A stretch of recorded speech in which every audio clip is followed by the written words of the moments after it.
thanks everyone for squeezing in here. I'll get a bigger room next time, but I'm glad you guys are all here. So, want to introduce you guys to a few people. Got a few newbies here. So, back here, this is Tommy Lyons. So Tommy just finished his classes, taking the test real soon. Came to my study session last night. Can you do one today too? I might be busy. Okay. And let's see, this is Erin Woods over here. So Erin is also finished with her classes. And I don't know if you guys have all met Tim Bradbury, but Tim is one of our agents. I think this is your first meeting there, right, Tim? Yep. Yeah, okay.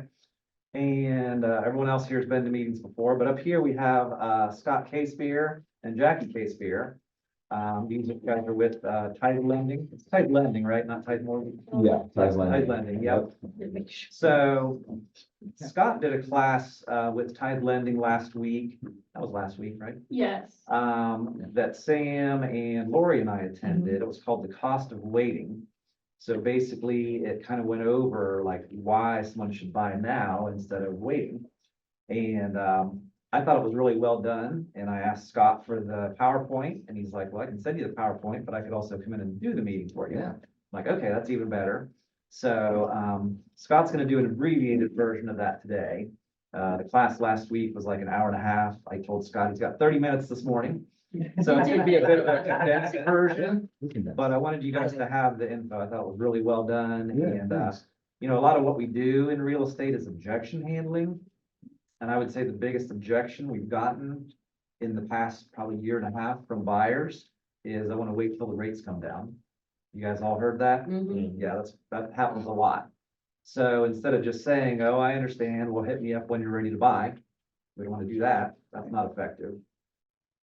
By watching this class, I think you're gonna have some good responses to be able to handle these objections in a much better way.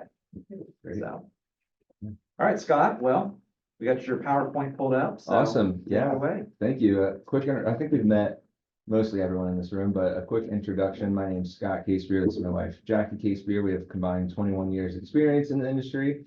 And most recently we did work for Keller Mortgage. So we're very familiar with the Keller Williams family and you know how your culture operates and all that good stuff.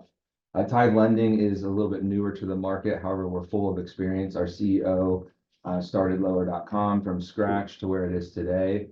He just wasn't getting a lot out of his current role as president of lower.com and wanted to give more back to the community. So at Tide Lending, our main pillars would be great communication, fast turn times, great rates, and then we give a portion of every transaction back to local communities through the Tide Foundation.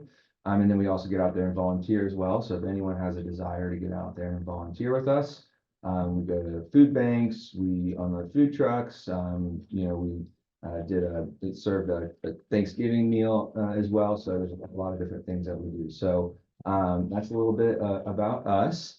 And today, the cost of waiting topic that we're going to present on, like Rick said, you know, you guys have a lot of objections, right?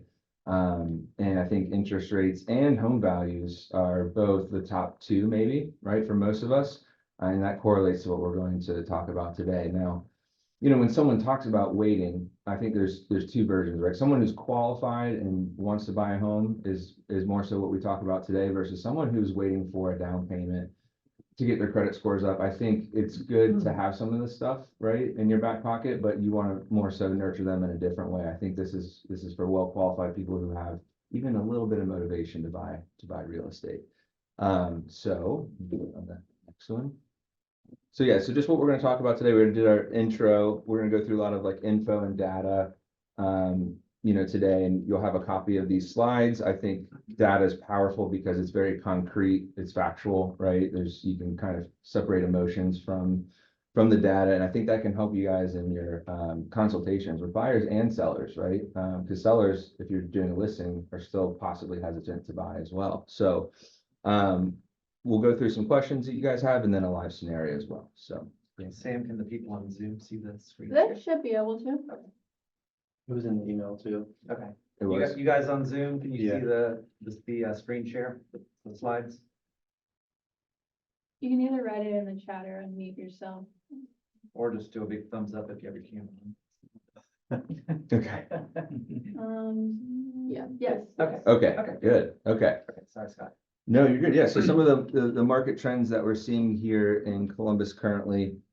So to end the year in December of 2023, we saw that 2/3 of homes were going at or below list price and 1/3 of homes going above list price. So what do you guys think that means to you? What kind of trends have you guys like seen particularly in terms of homes going at or above list price and below? Have you guys noticed any particular trends or? I think personally, I've seen not as many, above list. Yeah. Obviously, I do still see some, but most of them have been at list. Yeah, right. And it's still a seller's market, but not as much as it has been within the last 6 months. Yeah, exactly. Yeah. So we've been trending this way, and that's sort of how we ended the year. We'll go through some data about how things, were trending, previously, but this is currently where we stand in the market. And yeah, you can go ahead and go to the next slide. So with that being said, we're still in a seller's market. Jackie, you want to expand on? Yeah, so most of you guys know you have two different types of market, right? That Sam just mentioned. You have a buyer's market, you have a seller's market. Buyer's market where you have higher inventory and then homes are sitting on the market for like 90+ days. You may see homes going for at or below list price. And sellers can offer to pay for closing costs too, right? We're on the opposite spectrum. You have your seller's market where there's less inventory. Homes are sitting on the market for 30 days or less.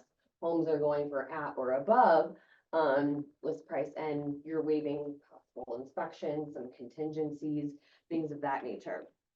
Where Columbus is currently, and this is just based on like December 2023 data, is that the average time on the market is 24 days. And then 55% of sales were at or over list just in December of 2023. So we're still very much in a seller's market. But even though like if inventory opens up, that doesn't necessarily mean that we still won't be in a seller's market, because once interest rate drops, then demand is just going to flood again. Now, as far as like what we do at Tithe Lending to help bulletproof pre-approvals and your buyer's offers, regardless of like what kind of market we're in, we're still really heavily leaning into our four pillars, but our big thing is calling listing agents, making sure that they know that they have a solid pre-approval in their hands. Everything that we do is pretty much underwritten. An underwriter has reviewed their income and their assets. And then we're always happy to pull listing agents. Like I mentioned, I was on the phone with a listing agent about a couple of weeks ago, 9:00 p.m. on a Sunday after I put the kid to bed, won the offer, and we were able to close 9 days early right after Christmas. So those are the things that we're doing that are just standard to us that we're used to doing in this type of market. Yeah, so we're still in a seller's market, but again, back to the previous slide, 2/3 of homes coming at or below, 1/3 going above. Still competitive, but it's sort of due to the environment that we're in. Lord.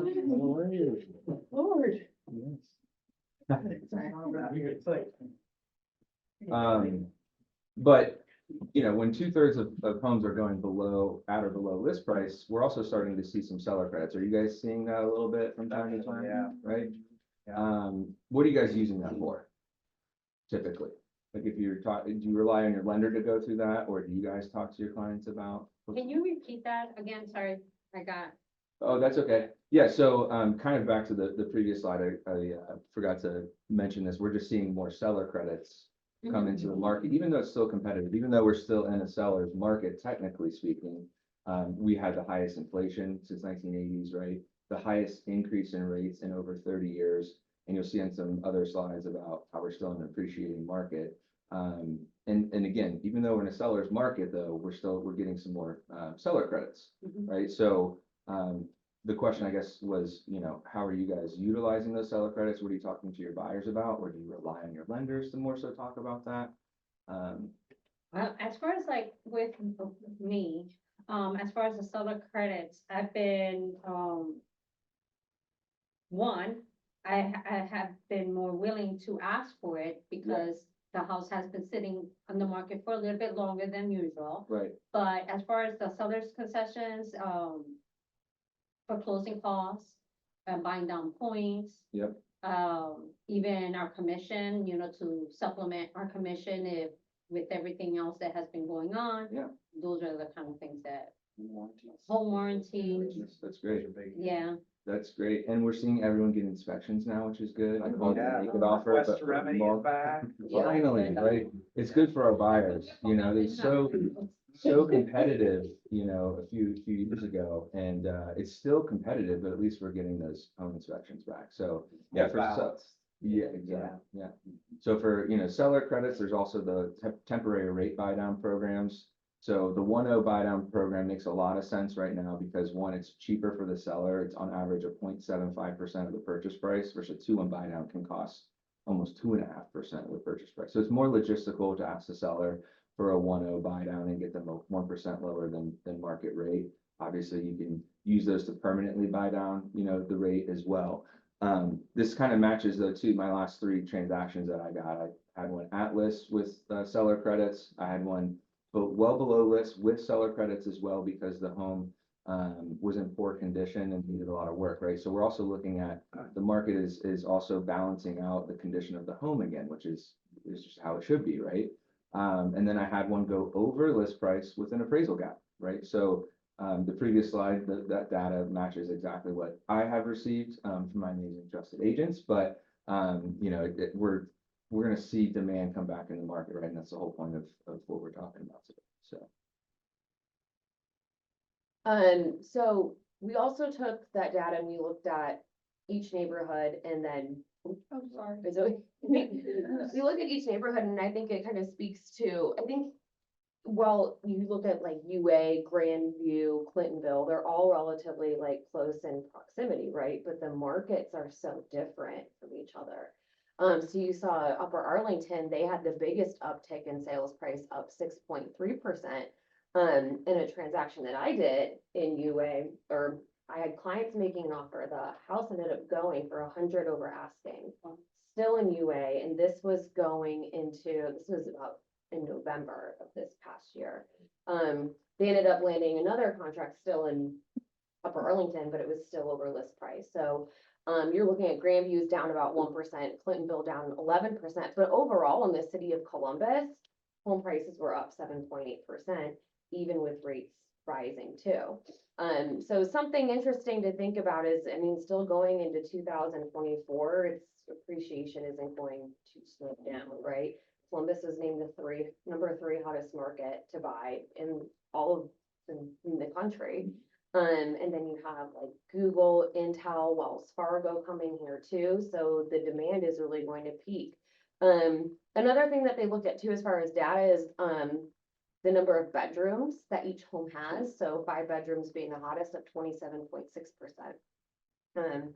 The one thing that we didn't put on here was the condition of the home, but just after like talking to agents and buyers, it seems like they want something that's a little bit more turnkey, not more so fixer upper, just because with inflation, higher interest rates, cost of supplies to do repairs, they don't have that extra cash on hand to put into the house. So they're being a little bit more picky, which comes into like the cost of remedy or inspections and making sure that everything's good to go so that they're not draining their bank account at the end of the day.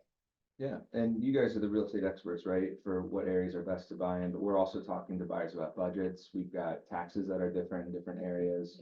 We've got the tax levies that are in the play. By the way, Franklin County, their website does have a tax levy estimator on there if you guys haven't seen that, but most taxes are up to date. But obviously different areas will have different demand, but also different taxes, right? And so you guys are the real estate experts on the best areas to shop for, but we're also involved in, you know, running the numbers and making sure that fits within their budget. But the thing that we need to point out right here, the highest inflation, like I mentioned, since the 80s, the highest increase in rates in 30 years, and we still saw an appreciation of 7.8%.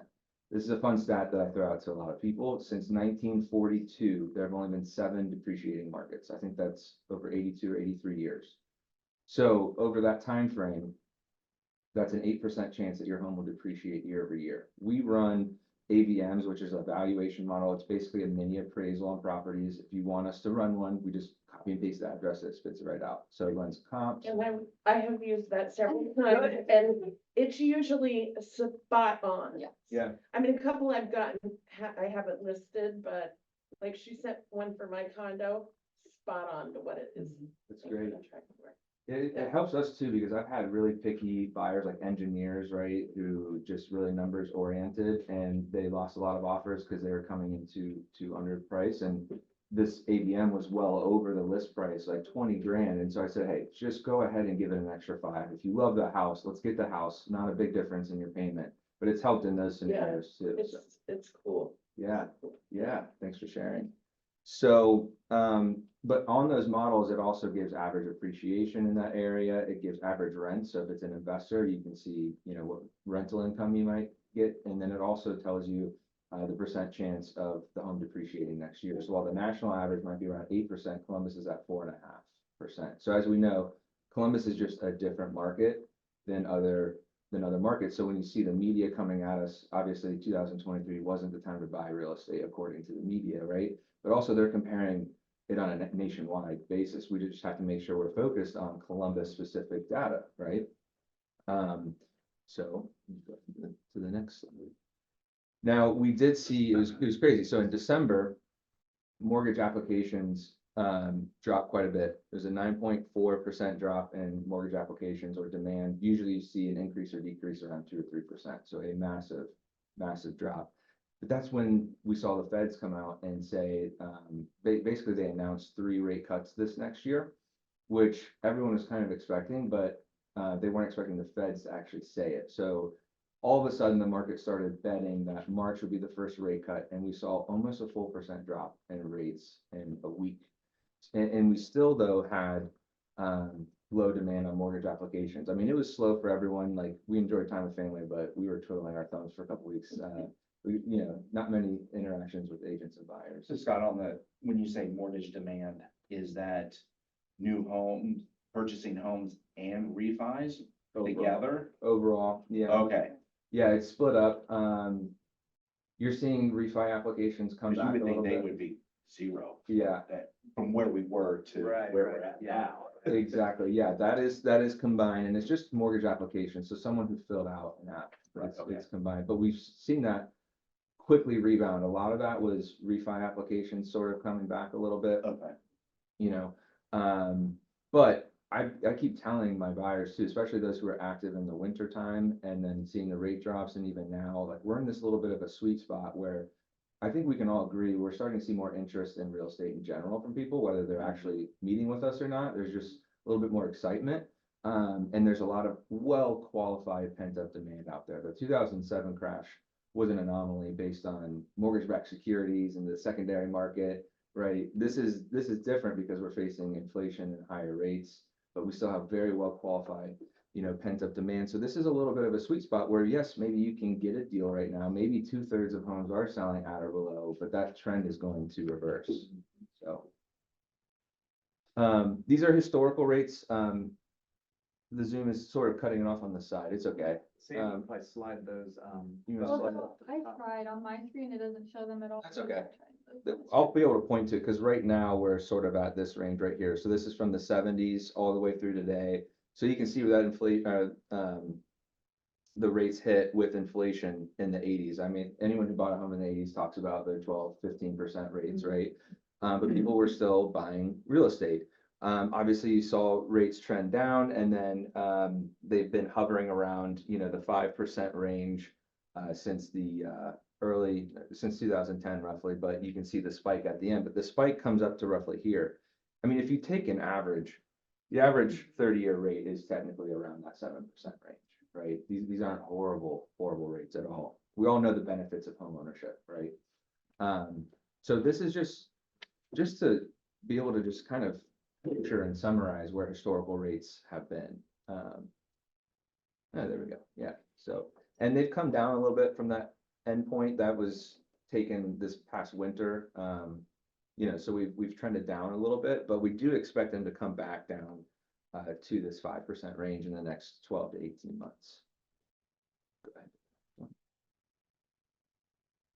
So, a lot of you guys are newer to the business, but, in the summer of 2022, we saw, and it was even in 2020 and 2021, but in 2022, I think people knew where inflation was going, where rates were going, and everyone wanted to get into real estate. It's still really low inventory. And we can talk about inventory, but there's really no fix to it other than what's called the silver tsunami, if you guys heard about that. I've never heard that. What's that? Well, so when I was doing some research to create this presentation, supposedly, end of 2024 and beginning of 2025, you're gonna start seeing, the baby boomer generation maybe downsize.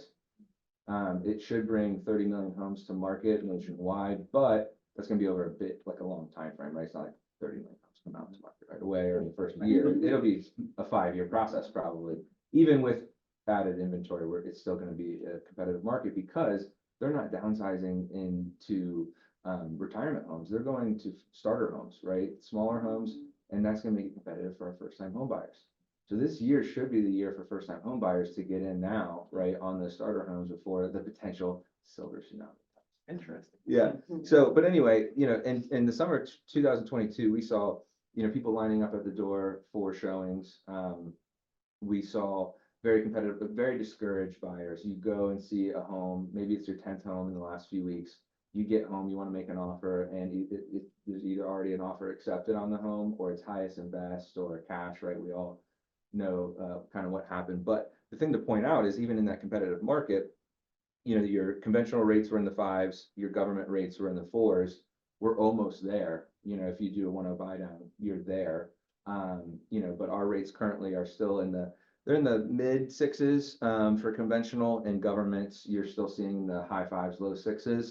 So we're almost there, right? So, even when rates, come down to this level, we're still going to see a different market. And obviously we're a destination for business growth and relocation. I've already done in the last few months, 2 transactions for Intel employees, right? So Intel, Honda, LG, plants, Amazon adding data centers. We've got Ohio State's the perfect feeder system for recruits into these companies. And Columbus is the perfect city for growth, right? We can grow versus Cincinnati, you kind of have to grow north, Cleveland, you kind of have to grow south. We're pretty unlimited and flat terrain, right? It's a great city for growth. So you can go to the next slide. Okay, we'll go through these next few slides pretty quick. You can go to, where are rates today? Yeah. So these are where rates are today. So I already spoke about that, but as you can see, they're almost to those levels in the summer of 2022. So this is just an example of basic affordability if rates drop and you keep the price the same. So you can look through these slides afterwards. We'll get through them a little quick because we're running low on time. But as you can see, homes are more affordable when rates drop. This is keeping the price the same. It's estimated 30% more customers can afford a 5% rate, right? So that just means increased demand into our market. Obviously, lower rates equals higher demand, right? You can go to the next one. So this is just an example of the opposite, right? If we keep the rates the exact same, market never changes, right? Here's what happens in an appreciating market. In 1 year, if we see 7.5% appreciation, this is the cost of waiting on your payment if rates don't change. In 2 years, it's estimated 15% growth in Columbus on appreciation. So you're seeing your payment change of over $300 per month if rates remain the same. So that's a monthly cost of waiting. Scott, you can have a little extra time. I don't want you to rush through that part. That's Okay. good stuff. Yeah.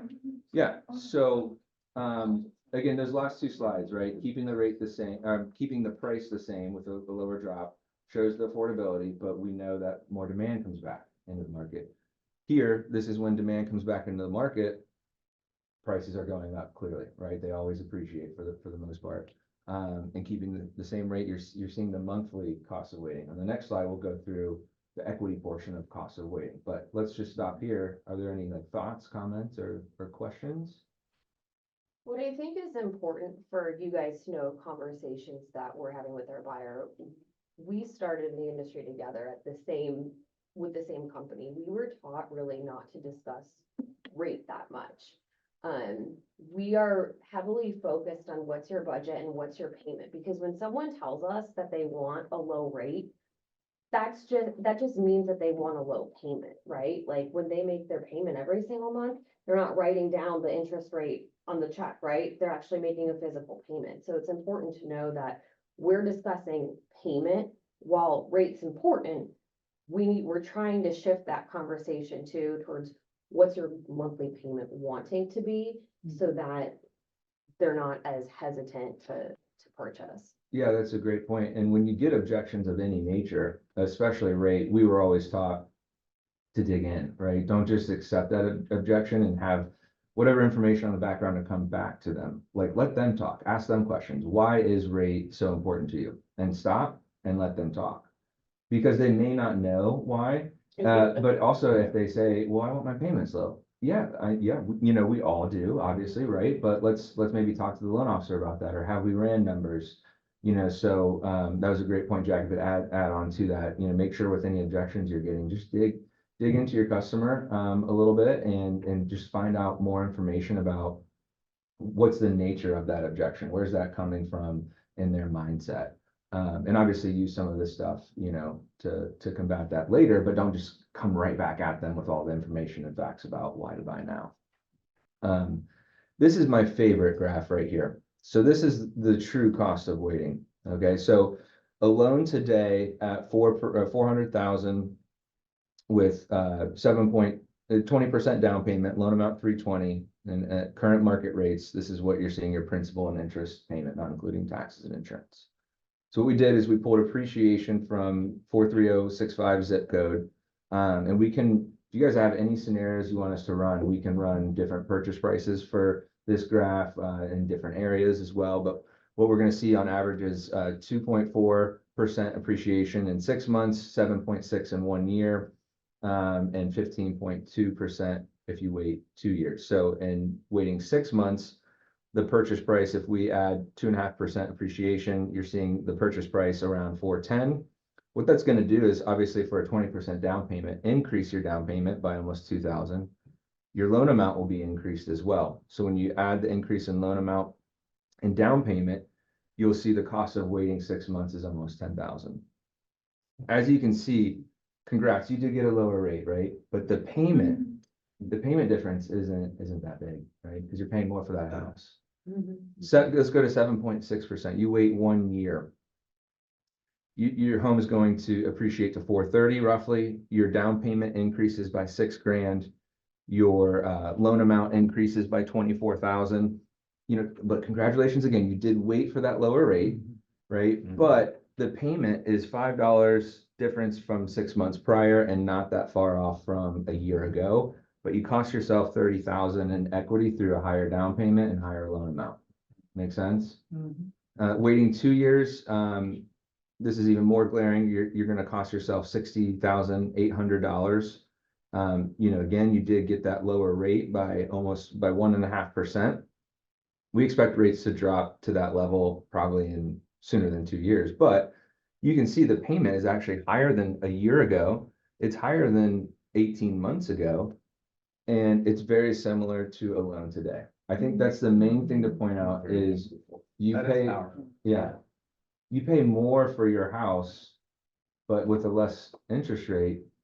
That's what people don't see and visualize is that payment difference, right? So any thoughts or reflections on?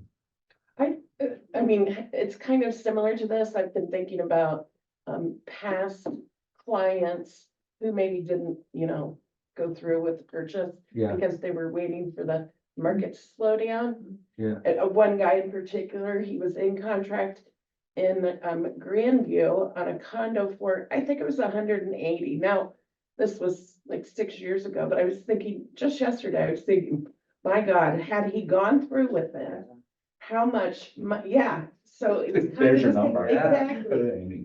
I mean, I just think, and I think it's so funny because he thought he was so smart about it and that the market's gonna slow down, Julie, and then I'll call you back then. Yeah. Okay, good luck. Yeah. And he's still renting. Yeah. They're just There's throwing a money out the window. spreadsheet, Mr. Client.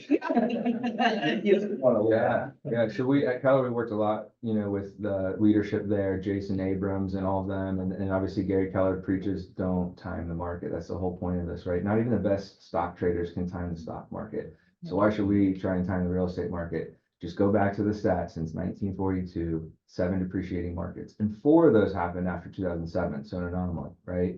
In my opinion.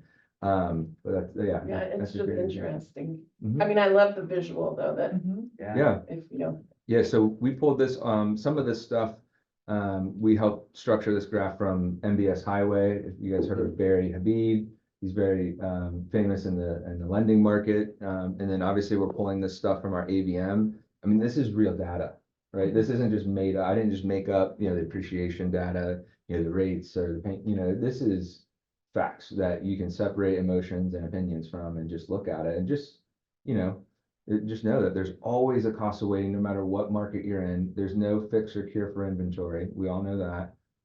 Even if the silver tsunami happens, it's still going to be competitive. There's still going to be a cost of waiting, even if homes are sitting for longer and dropping in price.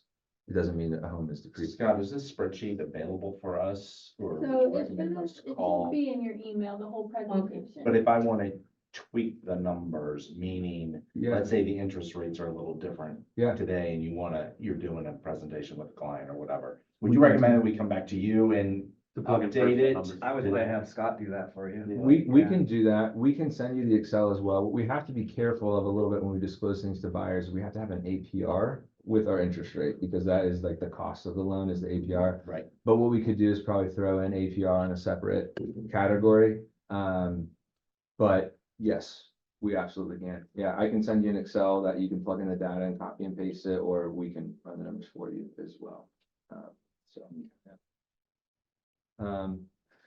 So we had some questions that were asked to us at the cost of waiting workshop, and we didn't put all the questions up here, but one of them had to do with, basically, isn't there another housing crash coming? That's what the media is telling me. It's just what I'm feeling, out there, right?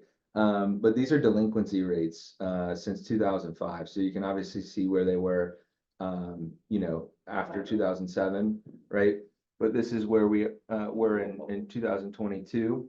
I mean, they're going up slightly, but they're still well below levels even, even look, Coming up to the exactly, crash. Yeah, They're not right. even close to. yeah.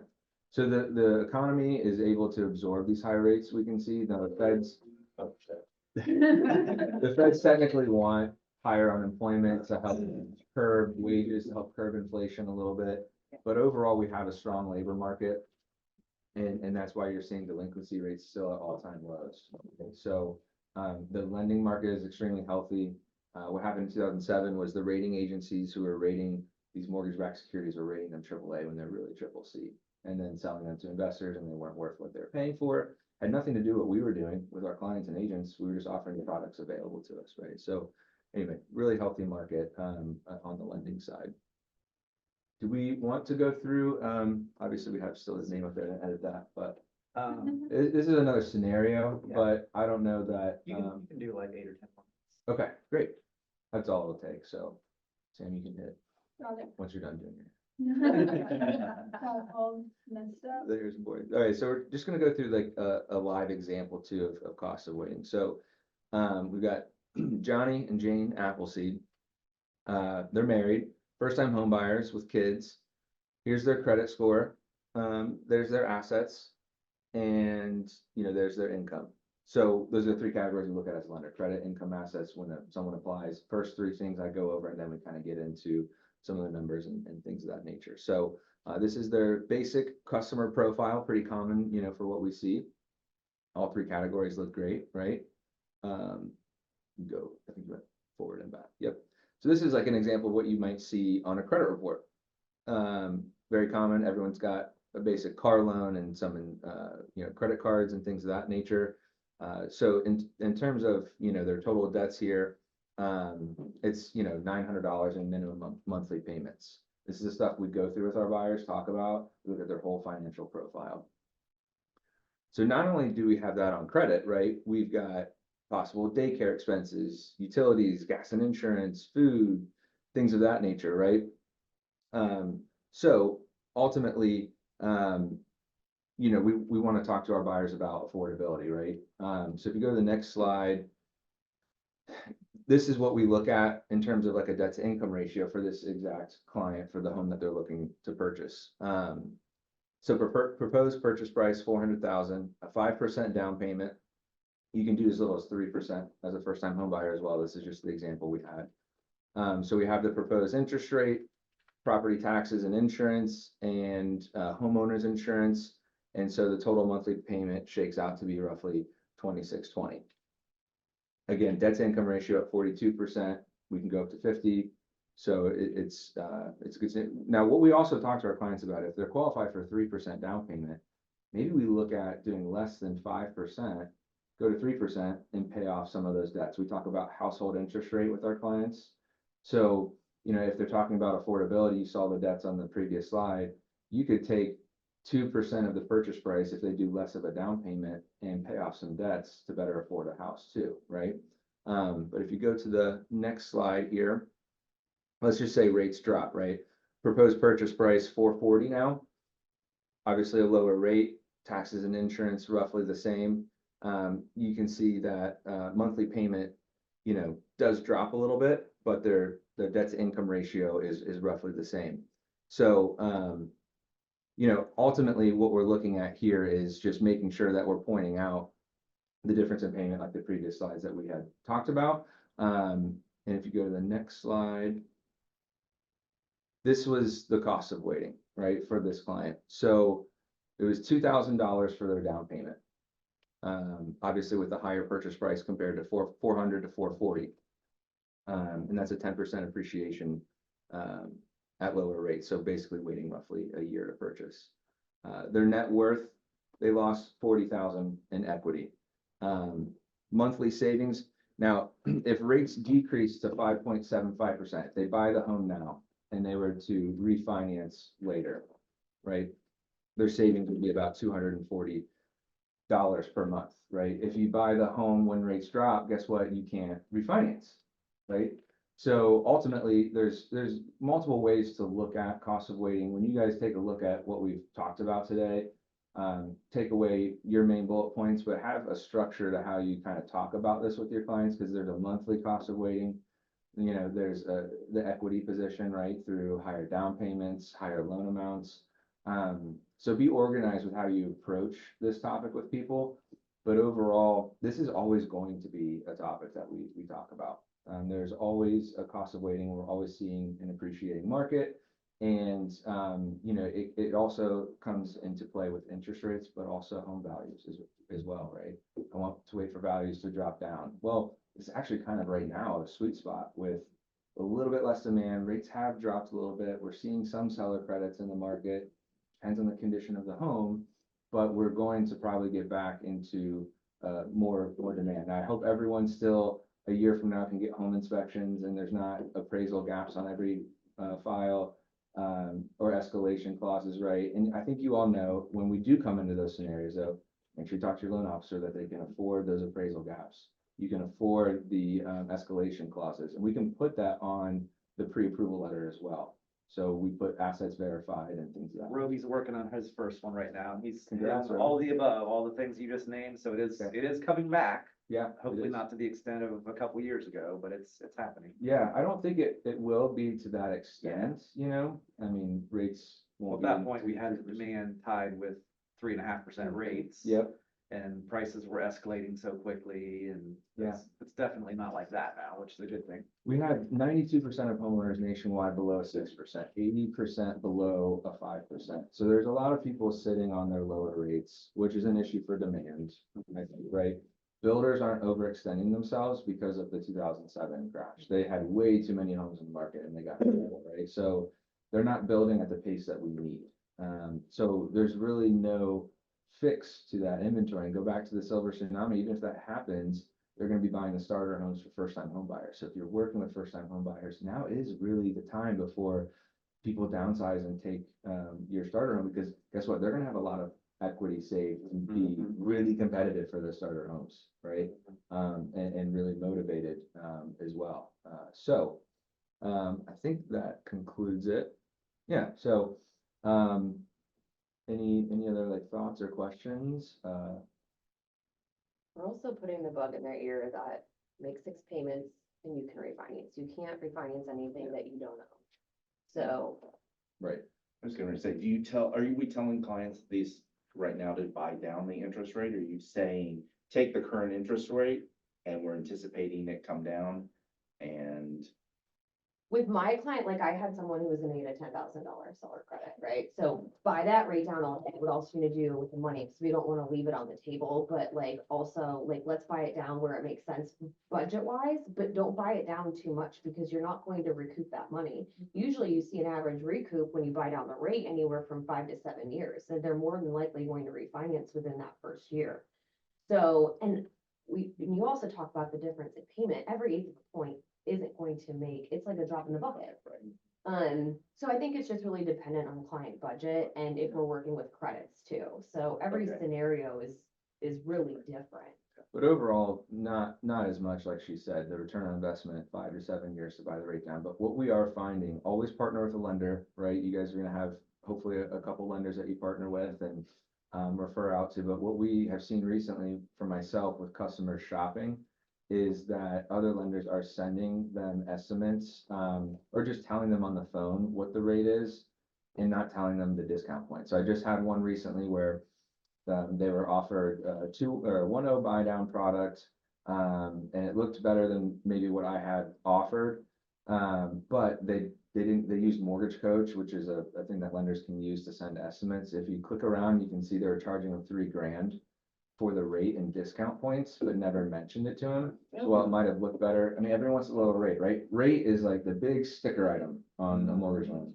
And if you're offering it lower, that's great, but if you're not disclosing it as a loan officer, you know, then and buyers may accept it, right? They may say, I like the rate, my cash to close is fine, right? But we're having those detailed conversations about return on investment. You know, take the $3,000 and, you know, ultimately let's put that back in your pocket. Now, we still beat that lender in rate and fees, but let's put that money back in your pocket for repairs or furniture, and let's just not bank on a refinance, but ultimately we know rates will come down unless there's some big geopolitical event that happens, you know?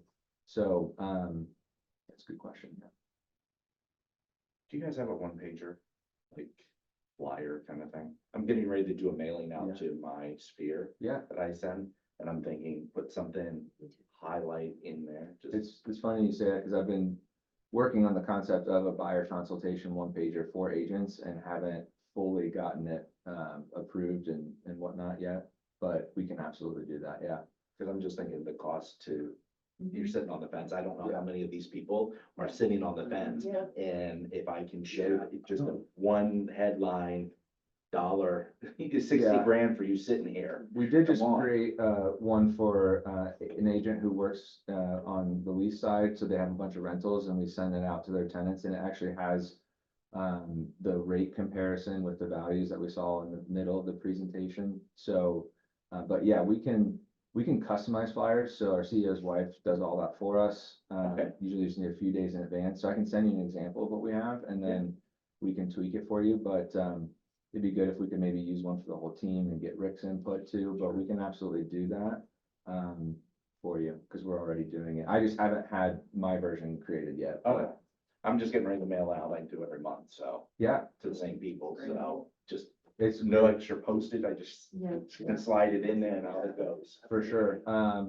When do you plan on doing that? Pretty soon? February 1st is my next time. Next that I'll time, okay. cycle, so a week Let or me see. so if I'm really motivated, it'll go out on February 2nd. If I'm not really motivated, Yeah. it goes out February 15th because the next set comes in and I gotta Okay. get it out there. I'll pull your headshot and I'll create a rough draft. When we get home, I'll send a request to our marketing team and see if we can get something for you before that. Yeah. Scott and Jackie, do you guys have business cards with you? And thanks for the bagels this Yeah. morning. Thank you. Yeah, very much. Whatever's in the box. Thanks for having us. It's bagels. I was trying to also run the duck donuts, but it was No, this is great. busy morning, so. I But appreciate thanks for you having doing us. Yeah, this was, Yeah, we met a like I lot. said, it was today. fantastic last I don't think week, and I I've- want these guys to have the information. Did you bring your cards? I did not. We're really good at bringing our business. We have a whole stack of. I know. We have a 16-month at home and we were rushing this one, so. Understood. Get a picture of you two in front of that for the Okay. Insta. Oh, yeah. Yeah. Sorry, Jackie. Aw, cute. All right, wait, one more request. Can I just do a selfie with everyone? Oh, yeah. Yeah. All right, we'll do that for our, Yeah, and then you can send it. okay. Okay, ready? Everyone in? Cool. Is Doug in? Doug was in. We'll send, Didn't get like, checked. our contract going Okay. to our. Okay. You, No, but you I- can work it out. Nice to meet you. You were trying to hide. You went like that. No, we don't, but like, Oh, nice, that's awesome. there's the Mid-Ohio We'll Food get Bank, at it. like, it's gonna help, if you like, I can Yeah, that's forward what you, people want. like, the, request Yeah, that they we'll, get, like, the percentage of we'll bring in people business who, cards to like, write have that signed you up can versus have. like what they need. Mhm. I know the Mid-Ohio is like, So, um, get a coffee or lunch sometime? I'll send that Any to of you guys? you No? when Have I a coffee? get Yes. home. Yeah. We don't have necessarily like a calendar, it's more so just like, hey, we like blast like to our group chat, like, hey, like, we're going to anyone else I know. like want to join. Mhm. But I know the Mid-Ohio Food Bank had like. No. a So the lot rest of- of you Yeah, guys just- meet me and- Yeah, and just let me know too when you guys go, cause I have a part-time job and I'm always here too, so. Okay. But I'll try and go if I can. Okay, cool. Yeah. Yeah, we'll let you know, and then. Rich? I'll forward Thank you, sir. Thanks, Scott. Appreciate it. Sounds good. Thank you. Okay. I gotta nail one of the terrible Yeah, twos. so- You do, yeah, Yeah. well, we got another one on the way, so Oh, we're nice. gonna be double trouble. Congrats. Thank you. I know, like, he could come in 3 weeks or he could come in 7, like, I don't know. Okay, are you so- serious? Yeah. That's new. Yeah. Oh, Congrats. Thank you. good luck. Really nice to meet you. Thanks, guys. Appreciate it. Hey, appreciate it. Okay. All right, guys, so, we're gonna abbreviate the rest of this meeting because I wanted to give these guys enough time to get through that. But I need to, meeting with Erin immediately afterwards, so I don't wanna cut her short, so. Because there's lots of people I don't know. Or did you already do that? We didn't do that. We can do it quickly, but we won't do the new listings and buyers because again, I do have a meeting with Erin that I'm already late for, so. So we'll do introductions. Let's go ahead and do that now. You wanna Okay, I'll start? do it Julie? real fast. I'm Julie Caruna. Where's Swanson? I'm Ruby. Tommy Hines. Rick Smith? Nancy Acevedo? Doug Swanson. I'm Alex. I'm Samantha. Tim Bradbury. I don't know what I used the Sam, full can you name. show who's Yeah. on? I neglected to, introduce anyone from Zoom. Oh, yes, yes. Chelsea's on there. See, this is where she's gonna be, because I'm Shanghai now. What do I have to- What? Shanghai. Okay, I don't know. Okay. Take over. Take over. Okay, so just Chelsea, one of those is you up there, right, Sam? And Marcia. Marcia. Oh, Marcia. Hi, Marcia. Hi, Chelsea. So Marcia and Chelsea are both done with classes as well. So I invited a bunch of, those folks to the meeting this morning, so thanks for joining. Like I told all you new folks, what you learned today won't help you pass the test, unfortunately, but I think it's good information for you to have. So I'm gonna cover the last two things real quick and, sorry to rush everybody here, but commission payments. So this won't really change anything for you guys, but, starting very, very soon, basically as soon as I can get ACH payments set up for the Cap City professionals, we are going to pay commissions from Cap City Professionals Group to you instead of them coming from Keller Williams Capital Partners. The reason is, so all the people that joined our group prior to August of last year are on the same cap year, which makes it much easier to track. Everyone since then, unfortunately, is on a different cap year. And Command is not really set up for us to track people with all different caps.